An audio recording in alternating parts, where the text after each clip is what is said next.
ലബ്ധ ഖുർആൻ masters അവതരിപ്പിക്കുന്നു ഖുർആനിക സന്ദേശം. 1 minute please. അള്ളാഹു മനുഷ്യനെ ഒരു കുറവുമില്ലാതെയാണ് സൃഷ്ടിച്ചത്. കാണാൻ 2 കണ്ണുകൾ നൽകി, കേൾക്കാൻ 2 ചെവികളും നൽകി, ചിന്തിക്കാൻ ബുദ്ധി നൽകി അനുഗ്രഹിച്ചു.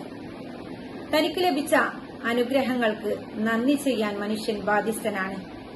പരിശുദ്ധ ഖുർആനിൽ സൂറത്ത് മുൽക്കിൽ 23-ാം വചനത്തിൽ അള്ളാഹു പറയുന്നു, ഖുൽ ഹുവല്ലദീ അൻശഅകും വജഅല ലകുമുസ്-സമഅ വൽ അബ്സാറ വൽ അഫ്ഇദ ഖലീലം മാ തശ്കുറൂൻ.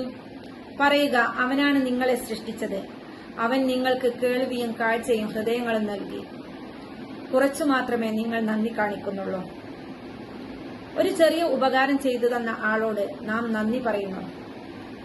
ഒരുപാട് അനുഗ്രഹങ്ങൾ ചെയ്തു തന്ന അള്ളാഹുവിനോട് നന്ദി ചെയ്യാൻ മനുഷ്യൻ ബാധ്യസ്ഥനാണ്. അള്ളാഹു നമ്മെ അനുഗ്രഹിക്കട്ടെ. അസ്സലാം.